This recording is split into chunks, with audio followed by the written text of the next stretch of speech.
You're sure this guy's a Christian? Yeah, I think so.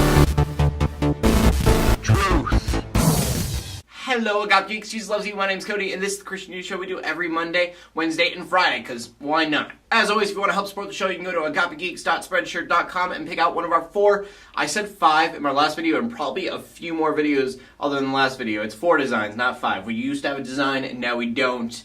But 4 designs. You can buy one, and it helps out the show a ton. And our first story of the day is about a city ordinance in New Orleans that has been dropped that pretty much banned Christians from preaching after dark. And on the show, we've talked about this ordinance back when they put it in place. In fact, the idea of the ordinance was to say that you could not solicit or harass anyone after dark on Bourbon Street. But the way that it was all worded meant that you could not street preach after dark on Bourbon Street, and pastors were actually arrested and sent to jail for street preaching. Now, the entire ban hasn't been lifted, it has just been reworded, but preachers can now street preach again, which I think is good news. Like, the idea of going out and preaching on the streets is awesome. But I do have to admit, anytime that I think of a street preacher, I think of like fire and brimstone type people. Which, hey, who knows, that may work for some, but in most cases, people are not going to be afraid of something they don't believe in. It's just that with our current worldview, if you tell someone they are going to hell, they are not like, ooh, please tell me more. But on the other hand of this, it was completely restricting people's freedom of speech, and I think it is very important that they do not do that. And our next story is about the Noah movie that's coming out pretty soon. The people at the Christian-themed Echo Conference kind of got a sneak peek of it, and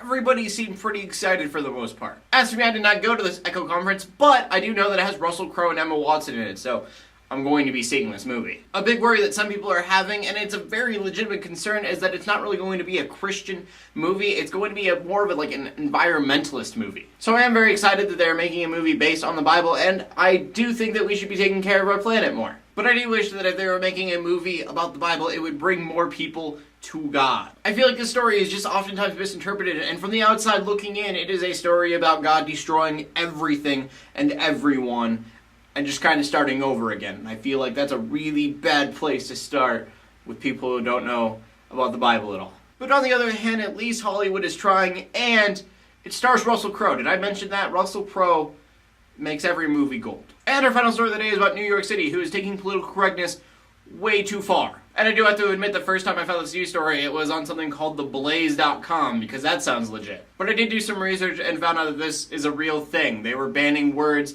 from school tests, like the word dinosaur. You can't say dinosaurs because you'd hurt the creationists, duh. And why would you say birthday? That could hurt Jehovah's Witnesses' feelings who do not celebrate that holiday. A few more of these is Halloween because of paganism. There's divorce on there, unemployment, there's crime, bodily functions, and politics, which I understand. Who wants to talk about politics anyways? And I bring this up because I know that it doesn't have to do exactly with Christianity, but on the other hand, it has like everything to do with Christianity, because everything Christians do now is politically incorrect. Just bringing up Christianity anywhere in public anymore seems like it offends somebody, and then they take it away and they say no more Christianity because they don't want to offend anybody. And I've often asked, is this kind of stupid? But seeing the list of all the things that they are making politically incorrect because it could offend somebody, which, I mean, granted, it could offend somebody. Yes, I believe that political correctness is completely stupid. So moral of the story, live out your faith. If you offend somebody, who cares? And if you're one of those people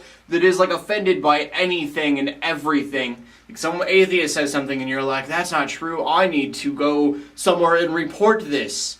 Don't do that. Because at least in the United States, all political correctness is citizens taking away the freedom of speech of other citizens. I'm sorry, but I don't think we should shut up because you're offended. Anyways, I just thought it was a funny story I'd share with you guys. That brings us to the question of the day, and the question of the day today is, if Hollywood was going to go ahead and make a book of the Bible into a movie, what book would you want to see go to the big screen? I have a few, like if Tim Burton were to do something with Revelations, not saying that it would necessarily be good, but it would definitely be interesting and something that I would see. And then just like the life of Jesus would be awesome, like any of the Gospels. And one that I think would be really amazing, that people don't really do, would be like the life of Paul. Sounds awesome. Anyways, please leave a comment in the comment section below with your answer. Leave a video response if you want to. My name's Cody, and we're bringing news to the Christian community every Monday, Wednesday, and Friday. In closing, let the haters hate, let the Christians pray, and to everybody like, subscribe. See you later, and God bless.